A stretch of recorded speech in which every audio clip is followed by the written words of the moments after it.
Bansal learning. Rahul एक शरारती लड़का था और परिवार में सबका लाडला भी। उसकी दादी उस पर जान न्योछावर करती थी। जब वो कुछ गलती कर बैठता तो सीधा वो दादी के पास जाकर बैठ जाता। दादी उसे डांट से बचाने के साथ साथ अपनी गलती सुधारने की राह भी दिखलाती थी। दादी अक्सर सोते समय उसे कहानियां सुनाती थी। एक दिन दादी ने उसे जादुई अलमारी की कहानी सुनाई। एक बार की बात है, एक ऋषि थे। उनके बेटे मनु ने एक जिद ठान ली।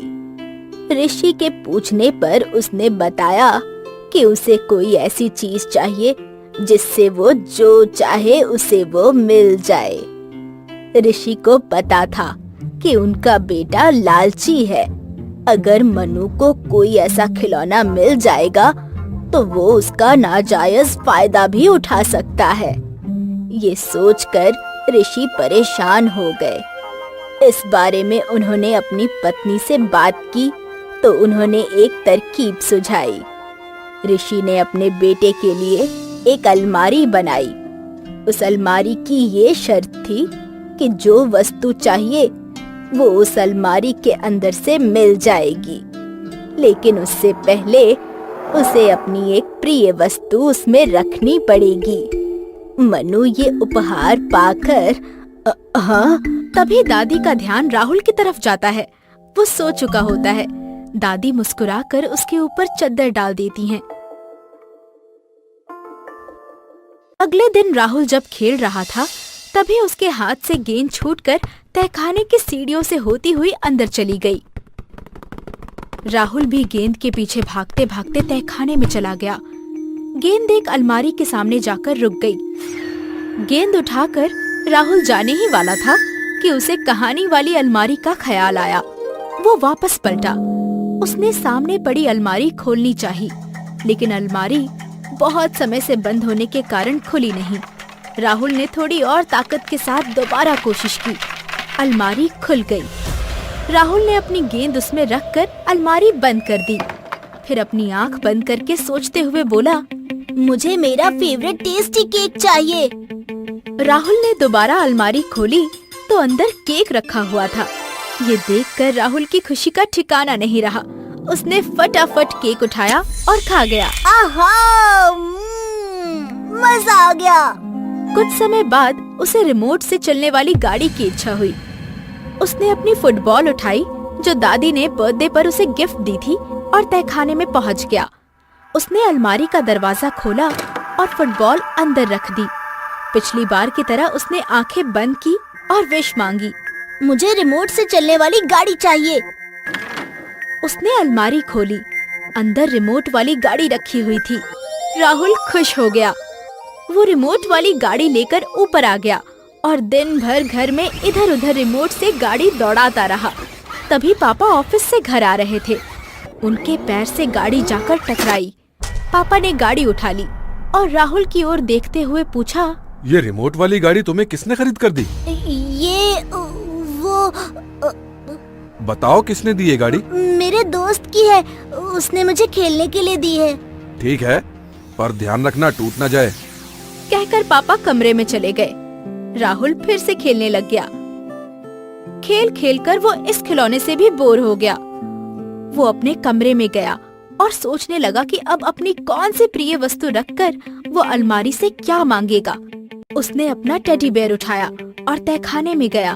हर बार की तरह उसे अलमारी में रखकर उसने उड़ने वाला प्लेन मांग लिया। अलमारी ने उसे उड़ने वाला प्लेन दे दिया। राहुल उसे लेकर मैदान की ओर दौड़ गया। उसने रिमोट से प्लेन को उड़ा कर दिखाया। सारे बच्चे अपना खेल छोड़कर उसके पास इकट्ठा हो गए और उसे देखने लगे। ये सिलसिला चलता रहा। राहुल ने कभी अपने जूते रखकर बैडमिंटन मांगी तो कभी अपनी टी शर्ट रखकर रंगों वाली पेंसिल, कभी अपनी टॉय गन के बदले साइकिल तो कभी लट्टू के बदले लूडो। ऐसा करते करते वो नई नई चीजें मांगता गया और बदले में अपनी सभी प्रिय वस्तुओं को अलमारी में रखता रहा। धीरे धीरे उसकी सारी प्रिय वस्तुएं खत्म हो गईं। एक दिन राहुल जब स्कूल से लौट रहा था तभी उसने अपने दोस्त के हाथ में एक बहुत सुंदर सी घड़ी देखी। राहुल को घड़ी बहुत अच्छी लगी। उसने सोचा कि घर जाकर वो अलमारी से ऐसी ही घड़ी मांगेगा। घर पहुंचकर वो अपने कमरे में गया और बहुत देर तक सोचता रहा कि घड़ी के बदले अलमारी में वो क्या रखे। तभी उसे मम्मी की आवाज सुनाई दी, राहुल, राहुल, जरा यहाँ आना बेटा। आया मम्मी। राहुल बाहर हॉल में आया जहाँ मम्मी, पापा और दादी भी थी। पापा ने कहा, राहुल बेटा, हम लोग तुम्हारी नानी के यहाँ जा रहे हैं। 2 दिन में वापस लौटेंगे। स्कूल रोज समय से जाना और दादी को ज्यादा परेशान मत करना। ठीक है पापा, मैं दादी को बिल्कुल परेशान नहीं करूँगा। शाबाश। मम्मी और पापा ये कहकर चले गए। राहुल का मन घड़ी की तरफ अटका हुआ था। वो घर के हर कोने में जाकर वस्तुओं को देखकर ये सोचता रहता कि इस घर में उसकी प्रिय कौन सी वस्तु बची है जिसके बदले उसे घड़ी मिल सके। यही सोचते सोचते दिन ढल गया। रात को सोने के समय वो दादी के कमरे में गया। दादी बड़े प्यार से उसके सर पर हाथ फेरते हुए सुलाने लगी। तभी राहुल ने सोचा, दादी भी तो मेरी प्रिय हैं, क्यों ना इनके बदले ही अलमारी से घड़ी मांगी जाए। अगले दिन राहुल ने दादी से कहा, दादी आप मेरे साथ खेलोगी? मैं? कौन सा खेल? मैं आपकी आंखों पर पट्टी बांध के कहीं छुपा दूंगा, फिर आपको मुझे खोजना होगा। ठीक है, चलो। राहुल ने दादी की आंखों पर पट्टी बांधी और तहखाने में ले गया। उसने अलमारी खोली और दादी को अंदर बंद करके विश में घड़ी मांगी और अलमारी खोली। अपनी नई घड़ी पाकर वो बहुत खुश था। उस घड़ी का एक बटन दबाने पर म्यूजिक भी बजता था और रंगीन लाइट्स भी निकलती थी।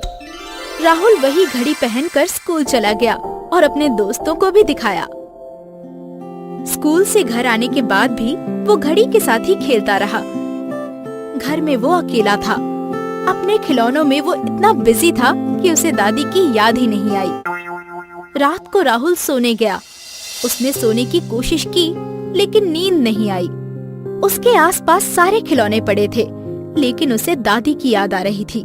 उसने सोने की बहुत कोशिश की लेकिन नींद उसे नहीं आई। दादी को याद करके वो रोने लगा लेकिन उसके पास ऐसी कोई भी प्रिय वस्तु नहीं बची थी जिसके बदले वो दादी को वापस पा सके। वो तहखाने में अलमारी के पास गया और उसने रोते हुए कहा, मुझे मेरी दादी वापस दे दो। मैं आज से आपसे कुछ नहीं मांगूंगा। ये कहकर उसने अलमारी खोली लेकिन अलमारी खाली थी। राहुल और जोर से रोने लगा। वो बार बार अलमारी खोलता लेकिन उसकी दादी वापस नहीं आई। राहुल रोते रोते वहीं बैठ गया। थोड़ी देर बाद उसे एक आवाज सुनाई दी, मैं सिर्फ एक शर्त पर तुम्हें तुम्हारी दादी को वापस दे सकता हूँ। आवाज सुनकर राहुल चौंका। उसने अलमारी की तरफ देखा। अलमारी फिर बोली, बोलो, मेरी शर्त मानने के लिए तैयार हो? आंसू पोंछकर राहुल उठ खड़ा हुआ। हाँ, मैं तुम्हारी हर शर्त मानने के लिए तैयार हूँ। तुम मुझे अपने वो सारे खिलौने दे दो जो तुम्हें मैंने दिए हैं। बदले में मैं तुम्हें तुम्हारी दादी वापस दे दूंगा। ठीक है। राहुल दौड़ते हुए गया और अपने सारे खिलौने लेकर आया। उन्हें अलमारी में रखकर उसने विश मांगी, मुझे मेरी दादी वापस दे दो। राहुल ने दोबारा अलमारी खोली।